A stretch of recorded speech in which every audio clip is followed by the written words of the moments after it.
Princess Lyran stood on her crystal balcony, watching the purple moons rise over her homeworld. The peaceful night would be her last for a very long time. Tomorrow, everything would change.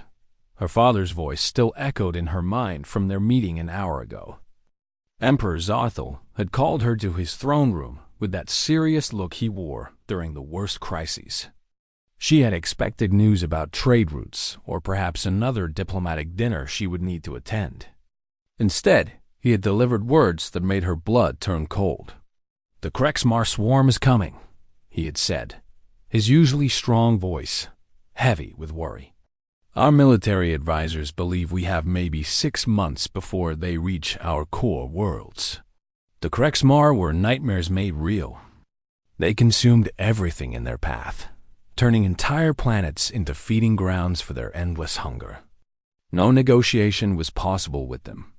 No mercy could be expected. They had already destroyed 4 minor civilizations in the Outer Rim. "What can we do?" Lyraneth had asked, though she feared the answer. Her father had looked older than his 800 years. "We need allies. Powerful ones. The Valthari cannot face this threat alone." The princess had nodded. This made sense. Their empire had many friends among the peaceful species. Surely together they could find a way to "we need the humans." Emperor Zarthel had continued, and Lyraneth's world had shattered. Humans, the most terrifying species in known space. They called them the Death Dealers, the Void Walkers, the species that turned war into art. Even the Krexmar avoided human territory when possible. "Father, surely there must be another way," she had whispered. "There is no other way," he had replied. "The Terran Federation has agreed to help us, but they demand a price. A marriage alliance. You will wed Commander Marcus Chun." The name hit her like a physical blow. Marcus Chun, the Reaper. The human who had single-handedly destroyed an entire pirate fleet at the Battle of Proxima Station.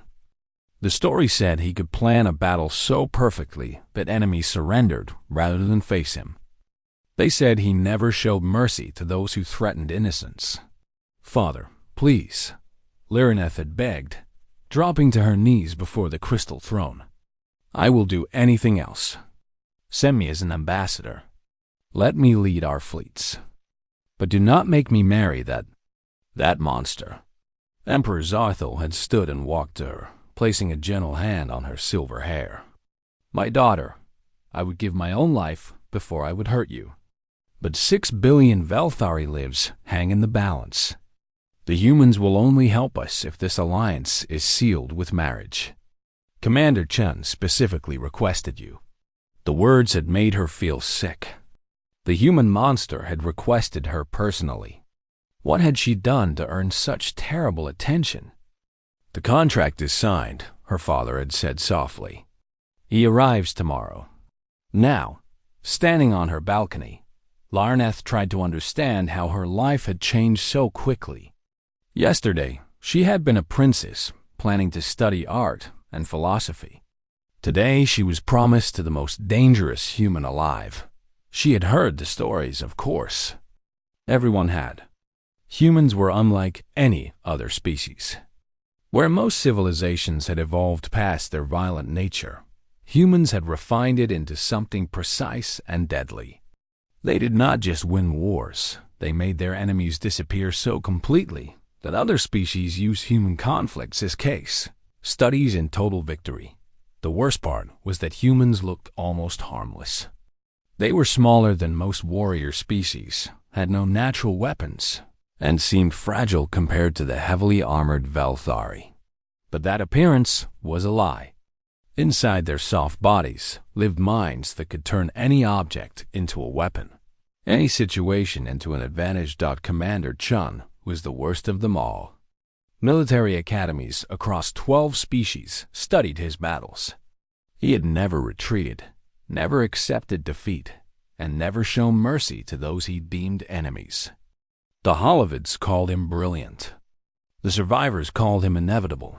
Lyraneth walked back into her chambers and sat at her writing desk. Her hand shook as she activated her personal communicator. She needed to reach Kira Vel, her childhood friend who now served as a communications officer in the Velthuri fleet. If anyone could find information about the human commander, it would be her. "Kira, I need your help," she whispered into the device. "I need to know everything about Marcus Chun. Everything." The response came quickly. "Lyra, what do you need that information for?" "He's not someone you want to know about. I am going to marry him." The long silence that followed told her everything she needed to know about how impossible her situation was. "I will send what I can find," Kiravel finally said. "But Lyra, be very careful. The humans are not like us. They do not think like us. And Chun, he is the most human of them all." After ending the call, Lyraneth walked to her window and looked out at the peaceful city below. Families were going about their evening routines. Children played in the gardens. Elderly couples walked hand in hand down the crystal pathways. All of it would be destroyed if the Krexmar came. Her father was right about that. The swarm had never been stopped by conventional warfare. Only the humans had ever successfully fought them and won. But the price was her freedom, her happiness, perhaps even her life. She had seen what humans did to their enemies. What would one do to a wife he had been forced to accept? A soft chime announced an incoming message. The official seal of the Terran Federation appeared on her screen, and below it, a simple statement that made her blood freeze. "Commander Chun's transport will arrive tomorrow at midday. Prepare for immediate wedding arrangements. The alliance must be sealed before the Krexmar advance continues." Lyraneth closed her eyes and tried to imagine a future where she survived whatever was coming. Tomorrow, she would meet the most dangerous human alive. Tomorrow, her real life would begin. She only hoped she would live through it. The Royal Spaceport had never seen so many nervous guards. Lyraneth watched from the observation platform as 50 of her father's best soldiers stood at attention, their ceremonial weapons gleaming in the afternoon sun. Every one of them looked ready for battle. "Are you certain this is wise, Your Majesty?" General Catherine asked her father for the third time. Allowing a human warship this close to the capital, Emperor Zarthal kept his eyes fixed on the sky. "The alliance requires trust, General. We must start somewhere." Lyraneth said nothing. She had barely slept, spending the night reading the files Kiravel had sent. Each report had made her situation seem more hopeless. Marcus Chen had graduated top of his class from the Terran Military Academy at age 19. He had won his first major victory at 22. By 30, he commanded the most feared battle group in human space. The files contained casualty reports that made her sick. Entire enemy fleets reduced to debris. Pirate strongholds that simply vanished. Slave trading operations that stopped existing overnight. Always, the reports mentioned the same thing. No quarter given to enemies. Perfect protection for innocents. A shadow fell across the spaceport. The human ship dropped out of hyperspace with barely a whisper, appearing as if it had always been there. The Vindication was nothing like Velthari vessels. Where their ships were beautiful works of crystal and flowing metal, the human ship looked like a predator. Dark, angular, built for one purpose only. "Look at the weapon systems," General Kethron muttered. "That ship could level half our city." The thought did not help Lyraneth's nerves. The human ship landed with perfect precision, its engines making barely any sound. A ramp extended, and a figure appeared at the top. Lyraneth held her breath, expecting to see the monster from her nightmares. Instead, a completely ordinary man walked down the ramp. Marcus Chun was not the giant warrior she had imagined. He stood perhaps 6 feet tall, with dark hair and calm brown eyes. He wore a simple black uniform with minimal decorations. No armor, no visible weapons. He moved with quiet confidence, but nothing about him screamed danger. That somehow made him more terrifying. Is that really him? Lirineth whispered to her father. That is Commander Chun, Emperor Zarthul confirmed. Remember, daughter, the most dangerous humans rarely look dangerous. Two other humans followed Chun down the ramp. They were clearly guards, but they looked relaxed, professional. Not like bodyguards expecting trouble. The welcome ceremony began with traditional music and formal greetings. Chun listened politely, responded with correct phrases in perfectly pronounced Velthari, and showed proper respect to her father. His voice was quiet, controlled. He said exactly what protocol required and nothing more. When Emperor Zarthul presented him to the court, Chun bowed precisely the correct depth. When introduced to various nobles, he remembered every name and title. When the ceremony finally ended and he was presented to Lirineth, his dark eyes met hers for just a moment. Your Highness, he said simply, bowing again. I am honored by this alliance. Lirineth managed to say the required words of welcome, but she felt like he could see right through her carefully practiced royal mask. There was something in his eyes, not cruelty, but a kind of alert watchfulness that reminded her of a hunting cat. The formal dinner that evening was a careful dance of politics and fear. The human delegation sat at the high table, eating Velthari food without complaint. Chun answered questions about human culture politely but briefly. He seemed more interested in listening than talking. Around them, the court whispered. Lirineth caught fragments of conversation as servants moved between tables. They say he held the Kepler system alone for 3 months. Never retreated from a battle. Not once. The military academy at Arcturus requires students to study his tactics. My cousin serves on a trade ship. Says pirates avoid human space entirely now because of him. Through it all, Chun sat calmly eating and answering direct questions. He showed no emotion, revealed nothing about his thoughts. Once, when a young noble asked about the Battle of Proxima Station, Chun simply said, "The pirates threatened civilian transports." The threat was removed. Then he returned to his meal. The simple words sent chills through the room. 800 pirate ships had been at Proxima.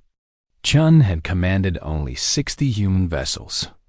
The battle had lasted 4 hours. When it ended, every pirate ship was destroyed, and every civilian transport was safe. Chun spoke of it like mentioning the weather. After dinner, Lirineth found herself required to walk with Chun through the royal gardens. Custom demanded that promised couples spend time together before marriage. She walked beside him in uncomfortable silence, very aware that they were alone except for guards who stayed far enough away for privacy. Your Highness seems troubled, Chun said finally. Lirineth was so surprised he had spoken that she stumbled. No, Commander. I am fine. Please, call me Marcus. We are to be married soon. The casual way he said it made her feel faint. Of course, Marcus. They walked past a fountain where crystal birds sang in harmony. In the distance, the city lights twinkled peacefully.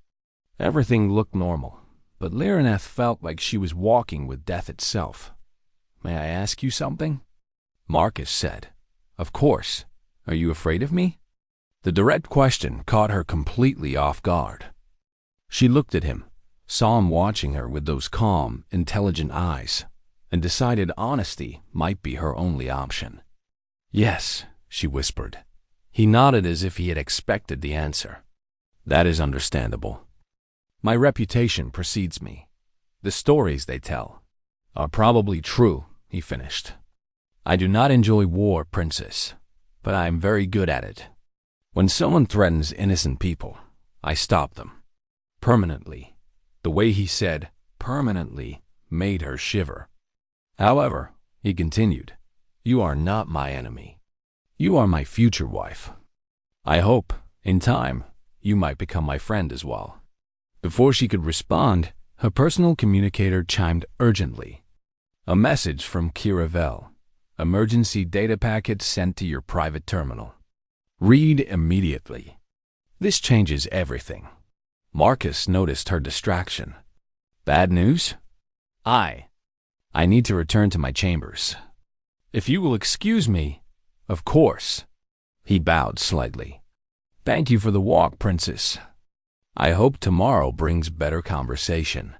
As she hurried back to her rooms, Lyraneth wondered what information could possibly change anything. She was engaged in the most dangerous human alive. What could be worse than that? She was about to find out. Lyraneth's hands shook as she opened Kiravel's data files. The intelligence reports filled her screen with battle statistics, tactical analyses, and casualty numbers. But as she read deeper, confusion replaced her fear. Every battle showed the same pattern. Yes, Marcus Chun destroyed his enemies completely. But civilian casualties in his operations were nearly zero. His attacks targeted military assets only. When pirates had used hostages as shields, he had found ways to save the prisoners while still eliminating the threat. One report made her pause completely. The Battle of Meridian Station involved slave traders who had captured children from 6 different species. Chun had somehow extracted all 300 hostages without losing a single one, then systematically hunted down every member of the slaving operation across 4 star systems. The report concluded, Commander Chun appears incapable of accepting civilian casualties. His tactical decisions consistently prioritize innocent life over military efficiency. Lyraneth stared at the screen. This was not the monster from the stories. This was something else entirely. A soft knock interrupted her thoughts. Your Highness? Commander Chun requests your company for the cultural tour. She had forgotten. Valthari tradition required promised couples to visit historical sites together. She quickly closed the files and prepared to face her future husband again. Marcus waited in the palace courtyard wearing casual civilian clothes. Without his military uniform, he looked even more ordinary, almost harmless. Good morning, Princess, he said with a slight smile. I hear we are to visit the Crystal Gardens today. Yes, they are. They are very beautiful, she managed out as their transport carried them through the city. Marcus asked questions about Valthari history and culture. Not polite questions, but genuinely curious ones. He wanted to know about their art, their philosophy, their music. When she explained how crystal singing worked, he listened with real attention. Fascinating, he said. Humans use sound for communication, but we have never learned to make it beautiful like your people do. We are practical in most things. At the Crystal Gardens, Lyraneth watched him closely. He moved through the exhibits like any tourist, stopping to read information displays, asking thoughtful questions about the artists and their techniques. When children approached asking about his strange appearance, he knelt down to their level and answered their questions patiently. Are you really human?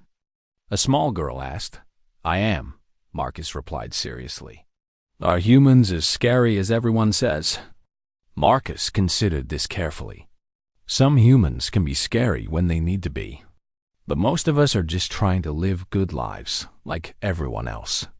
The child nodded as if this made perfect sense and ran back to her family. Marcus watched her go with an expression Lyraneth could not read. Do you have children? She found herself asking. No, he said quietly. I had hoped to once, but my life became complicated. There was something painful in his voice that made her want to ask more, but she was afraid of the answer. Their next stop was the manufacturing district, where they were supposed to tour crystal-shaping facilities. Instead, they found emergency vehicles and crowds of frightened workers. An explosion in the main processing plant had trapped people underground. How many? Marcus asked the emergency coordinator without introducing himself. 15 workers, maybe 20. The tunnel collapsed, and our equipment cannot reach them. It will take hours to dig through safely. Marcus was already activating his communicator. Vindication, this is Chun. Medical emergency. I need the heavy rescue gear deployed to my location immediately. Sir, that equipment is military classified. Deploy it now, Marcus said. And something in his voice made it clear this was not a request. 20 minutes later, human rescue equipment materialized around the disaster site. Marcus had shed civilian clothes for work gear and was directing operations with the same calm precision Lyraneth imagined he used in battle. There, he pointed to a section of collapsed tunnel. 3 life signs, approximately 40 meters down, used the molecular displacers to create a temporary support structure. The human technology worked faster than anything the Valthari possessed. Within an hour, all the trapped workers had been extracted. 3 were injured, but alive died as medical teams treated the wounded. Lyraneth watched Marcus speak quietly with each family. He made sure they understood that all medical costs would be covered by the Terran Federation. When one woman started crying in gratitude, he simply placed a gentle hand on her shoulder and told her that her husband would be fine. Why did you do that? Lyraneth asked as they finally returned to the palace. Do what? Help those people. Use your military equipment. Pay for their treatment. Marcus looked at her with surprise. They needed help. I could provide it. What else would I do? The simple answer confused her more than anything else. This was not how monsters were supposed to behave. That evening brought another formal event, a garden party where the nobility could meet the human delegation. Lyraneth found herself watching Marcus interact with her people. He was polite but distant with the adults, but whenever children approached, he became warm and patient. He is not what I expected, her cousin Thoranus whispered beside her. What do you mean? Look at him with the little ones. Does he seem dangerous to you? Before Lyraneth could answer, the world exploded into chaos. The attack came from 3 directions at once. Dark figures materialized from behind ornamental trees, weapons firing deadly energy beams. The distinctive purple energy marked them immediately as Krexmar infiltrators. Lyraneth's training froze her in terror. She had never seen real violence before.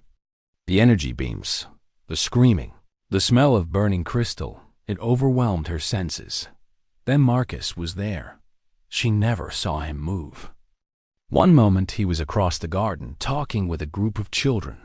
The next, he was between her and the attackers. His sidearm appeared in his hand as if materialized, and he fired 3 precise shots. 3 infiltrators dropped without firing another beam. Down, he said quietly, pressing her behind a crystal sculpture. Stay down. What happened next was like watching a force of nature work. Marcus moved through the garden with impossible speed and precision. He seemed to know where each attacker was before they revealed themselves. His shots never missed. He protected fleeing civilians while systematically eliminating threats. The entire fight lasted less than 2 minutes. When it ended, 8 Krexmar infiltrators lay dead, and not a single civilian had been seriously hurt. Marcus holstered his weapon and immediately began checking on people. His first concern was a child who had fallen during the panic. His gentle voice, as he helped the frightened boy to his feet, was the same voice that had just coordinated the destruction of 8 deadly enemies. Are you injured? He asked Lyraneth, his hands carefully checking her for wounds. No, How did you? Training, he said simply. Then, with infinite gentleness, are you certain you are unharmed? Combat can be traumatic for those not used to it. Lyraneth stared into his eyes. She had just watched this man kill 8 attackers without hesitation, then immediately transform back into someone who worried about frightened children and her feelings. For the first time since learning of their engagement, she wondered if perhaps the stories had gotten something important wrong. Marcus Chun was definitely dangerous. But maybe dangerous and evil were not the same thing. Maybe she had been asking the wrong question. instead of wondering if she could survive being married to the most dangerous human alive. Perhaps she should be asking why he used that danger to protect people instead of hurting them. As palace security arrived to clean up the aftermath, Marcus stayed beside her, a quiet, protective presence. Lyraneth found herself thinking about the trapped workers, the frightened children, and the gentle way he had checked her for injuries. The monster from the stories would never have done those things, which meant either the stories were wrong or Marcus Chun was something much more complicated than she had understood. The emergency alarms began screaming at dawn. Lyraneth woke to find her father's guards at her door with urgent orders. Report to the war room immediately. The Krexmar swarm had arrived 6 weeks early. The palace war room buzzed with desperate activity. Generals crowded around tactical displays showing hundreds of enemy contacts dropping out of hyperspace at the system's edge. The Krexmar fleet was massive, bigger than anyone had expected. Where did they get so many ships? General Kethrin demanded. They absorbed the Zephyrian fleet, Marcus answered from the main tactical station. The survivors we rescued from Zephyrian Prime told us the Krexmar force captured crews to build more ships. They have been planning this assault for months. Lyraneth stared at the display. Red dots representing enemy ships filled the screen like a plague. Against them, the Valthari fleet showed as maybe 60 blue dots, with only 12 representing human ships. Can we win? Emperor Zarthel asked quietly. Marcus studied the numbers for a long moment. Conventionally? No. They outnumber us 8-1. But conventional tactics are not what we need here. He activated the main display and began highlighting specific enemy formations. The Krexmar strength is also their weakness. They move in swarm patterns, each ship following the one ahead. Break their command structure, and the entire formation becomes confused. How do we break their command structure? General Kethrin asked. We target their flagship, Marcus replied. The massive ship in the center of their formation. It coordinates all swarm movements. Destroy it, and their tactical advantages disappear. That ship is protected by 200 escort vessels, another general protested. No conventional attack could reach it. Marcus was quiet for a moment, studying the tactical display. When he spoke, his voice was calm but final. Not conventional, no. Over the next hour, Lyraneth watched Marcus work with her father's military commanders. He did not give orders, technically. He was a guest here. Instead, he made suggestions, offered alternatives, helped them see possibilities they had missed. If your ships attack from Vector 7, he said, pointing to the display, the Krexmar will assume you are trying to flee. They will break formation to pursue, exposing their flanks to human torpedoes here and here. But that would leave our ships unprotected, General Kethrin objected. For exactly 4 minutes, Marcus agreed. Long enough for my ships to eliminate their escort screen and reach the flagship. As the battle plan took shape, Lyraneth began to understand what she was seeing. Marcus was not just planning to win the battle. He was planning to save as many lives as possible while doing it. Every suggestion minimized friendly casualties. Every tactic was designed to protect civilian ships and population centers. What about casualties? She found herself asking. Marcus looked at her with those calm brown eyes. I estimate we will lose perhaps 15 to 20 ships. The Krexmar will lose everything. 20 ships means thousands of our people will die, General Kethrin said grimly. Yes, Marcus replied. Without this plan, millions will die when they reach our planets. Sometimes the choice is not between good and bad. Sometimes it is between bad and catastrophic. The weight of command showed clearly on his face then. This was not a man who enjoyed war or took victory lightly. This was someone carrying an impossible burden, making decisions no one should have to make. When the Krexmar fleet began its approach, Larineth made a decision that shocked everyone, including herself. I want to be on your ship during the battle. Princess, that is far too dangerous, her father protested. Lyra, Marcus said quietly, my ship will be in the most dangerous position of all. We are going to ram the enemy flagship. The words hit the room like a physical blow. Every Valthari officer stared at him in horror. Ran it? General Catherine whispered. The flagship is too heavily armored for conventional weapons, Marcus explained. But if we can get close enough, the Vindication can penetrate their hull. The explosion will destroy their command center and break the swarm. That is suicide, Emperor Zarthul said. Marcus nodded calmly.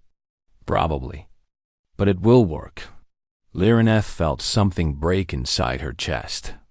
This man, this strange, gentle, deadly man she was supposed to marry, was planning to die to save her people.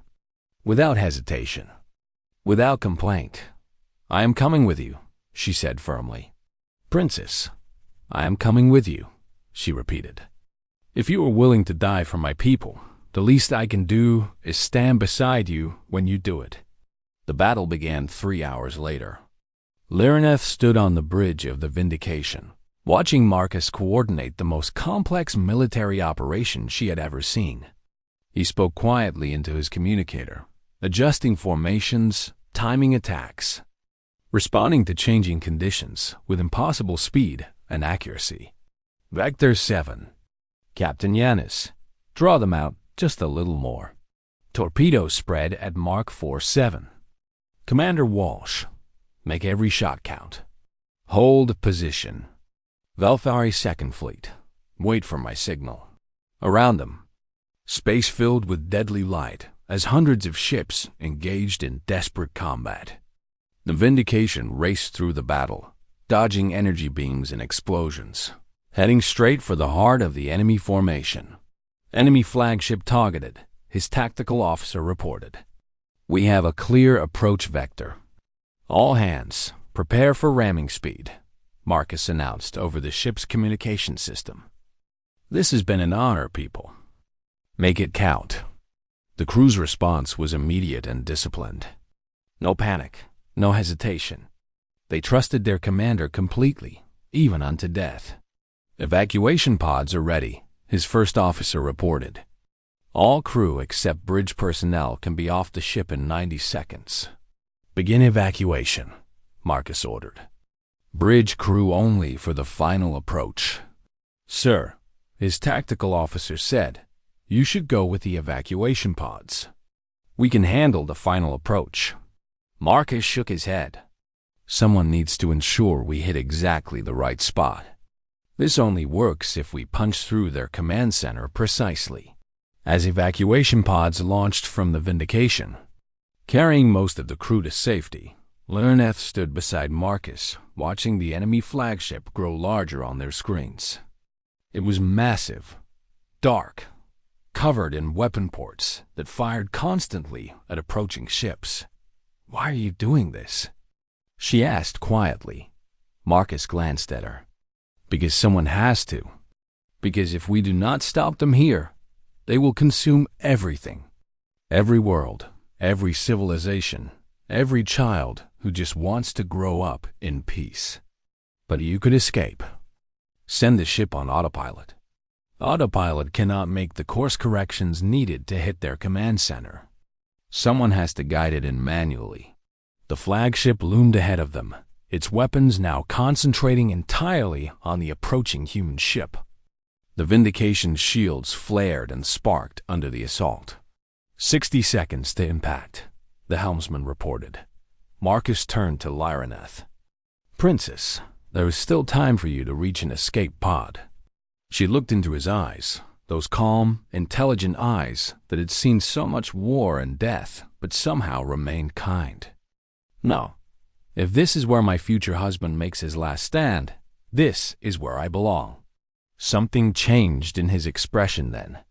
For just a moment, the careful control slipped, and she saw something vulnerable underneath. Thank you, he said quietly. I am glad not to face this alone. 30 seconds to impact. The enemy flagship filled their entire screen now. Marcus gripped the helm controls, making tiny adjustments to their course. Everything depended on hitting exactly the right spot. 10 seconds. Marcus looked at her one last time. Lyra, whatever happens, I want you to know, this was not the marriage either of us planned. But I would have been honored to be your husband. 5 seconds. The world exploded into light and fire and screaming metal. The last thing Lyraneth saw before unconsciousness took her was Marcus still gripping the controls. Still making course corrections, still fighting to save everyone but himself. When she woke up, floating in an escape pod, watching debris scatter across space, she understood something that changed everything. Marcus Chen was not a monster who happened to protect people. He was a protector who happened to be very good at fighting monsters. And somehow, impossibly, she had fallen in love with him just in time to watch him die. For 3 days, Lyraneth sat beside a medical bed in the palace hospital, watching machines keep Marcus Chen alive. The doctors said he might survive. They also said he might not. The explosion had nearly killed him, but somehow he had managed to seal himself in an emergency compartment just before impact. The battle had been won. The Krexmar flagship's destruction had shattered their coordination, exactly as Marcus had predicted. Without their command structure, the swarm had become confused and vulnerable. The remaining Krexmar ships had been destroyed or driven off within hours.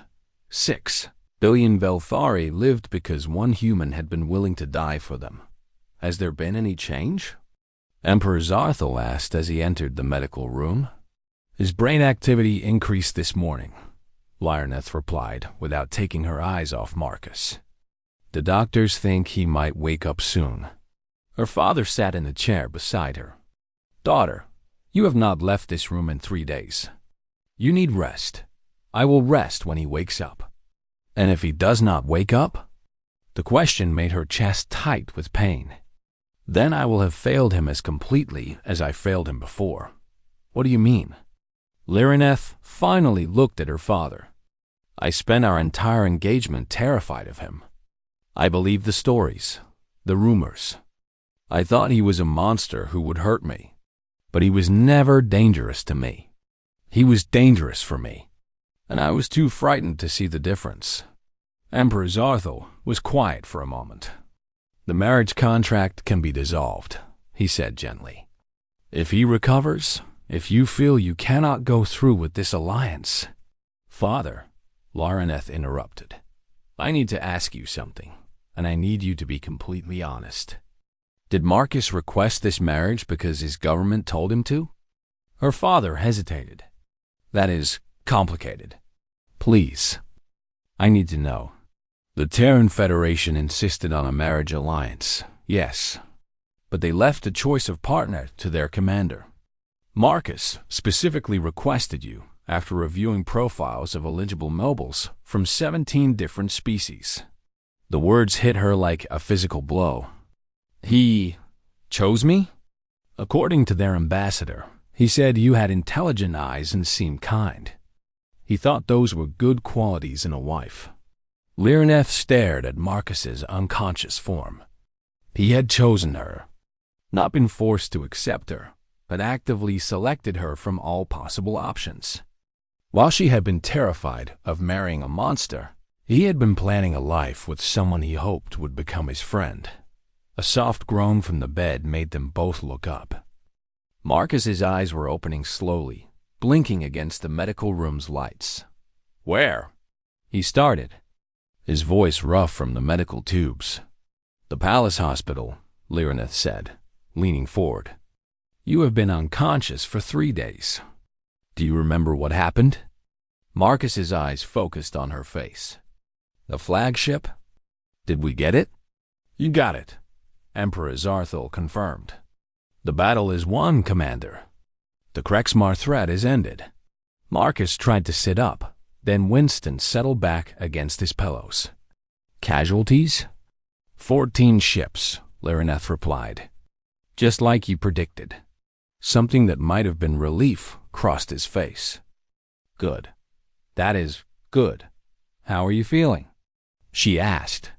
"Like I rammed a ship into a Krexmar flagship," he said, and the slight smile that accompanied the words made her heart skip strangely. "But alive, which is more than I expected." Over the next week, as Marcus recovered from his injuries, Lyraneth spent every day visiting him. They talked about everything and nothing Velthari history, human culture, books they had read, places they wanted to see. For the first time, she saw him not as a commanding officer or a dangerous weapon, but as a person. He told her about his childhood on a farming world, about losing his family to raiders when he was 16.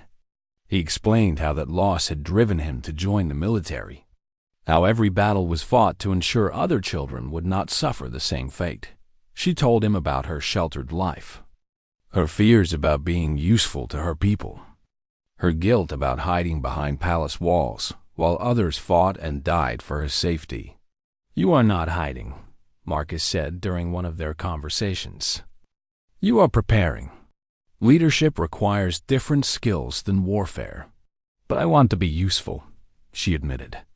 "I want to do more than attend ceremonies and smile at diplomatic dinners. What would you do if you could do anything?" The question caught her off guard. I think I would like to learn to protect people the way you do. Not necessarily as a soldier, but I want to be strong enough to help when help is needed." Marcus looked at her thoughtfully. "The Terran Federation Military Academy accepts students from allied species. You think I could?" "I think you have the intelligence and the heart for it," he said seriously. "The only question is whether you have the determination." 3 weeks later, Marcus was well enough to stand for their wedding ceremony. The great crystal cathedral, filled with representatives from a dozen worlds who had come to witness the alliance that had saved them all, died as the ceremony began. Lyraneth listened to the traditional words spoken by her people for thousands of years.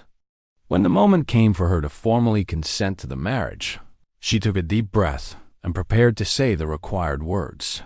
Then she looked at Marcus, really looked at him. He stood straight and handsome in his dress uniform, but she could see the small signs that only she would notice. The way he favored his left side where the injuries still pained him. The alert watchfulness in his eyes that never completely went away. The quiet strength that had carried him through battles. She could not imagine that this was not the monster from her nightmares. This was a good man who had chosen her, protected her people, nearly died for them all, and somehow still found time to be gentle with frightened children and worry about her happiness. The ceremonial words died in her throat. Instead, she spoke from her heart. "No way, Father!" Not that human. Gasps echoed through the cathedral. The assembled dignitaries stared in shock. Marcus's expression did not change, but she saw something flicker in his eyes. "Standing there like he is not worthy of me," she continued, her voice growing stronger. "I choose this human, not because you arranged it, not because politics required it, but because he is exactly the kind of person I want to become. Strong enough to protect others, brave enough to sacrifice for strangers, kind enough to care about everyone's happiness except his own." She turned to face Marcus directly. "I choose you, Marcus Chun, not as a political alliance, but as my partner, my teacher, and my friend. If you will have me." The smile that spread across Marcus's face was the most beautiful thing she had ever seen. "I will," he said quietly. "I choose you too, Lyraneth. Not as a princess, but as yourself." The ceremony continued with the traditional vows, but everyone in the cathedral knew they had just witnessed something unprecedented. This was no longer an arranged marriage between strangers. This was two people choosing each other freely. After the formal reception, Marcus presented her with a wedding gift that was not jewelry or art or any of the traditional offerings. Instead, he handed her a datapad containing acceptance forms for the Terran Federation Military Academy. "If you are serious about learning to protect people, he said. "I know some excellent instructors, including one who would be honored to train alongside his wife." 6 months later, Princess Lyneth Chun graduated top of her class from basic training. The instructors said she had a natural talent for tactics and an unusual gift for inspiring others to fight harder than they thought possible. Her husband said she was the bravest person he had ever known, and that he learned something new about courage from her every day. The Krexmar threat never returned to their sector. Some said it was because of the military alliance between humans and Velthari. Others believed it was because the swarm had learned to fear species that fought not just for territory or resources, but for love. Both explanations were probably true. Years later, when young officers asked Commander Lyraneth Chen about her famous marriage, she would smile and tell them the truth. Sometimes, the most terrifying thing you can imagine turns out to be exactly what you needed all along. Her husband, Admiral Marcus Chun, would nod and add that courage was not about being not afraid. It was about being afraid and choosing to love someone anyway. Their alliance had saved more than just their species. It had saved them both.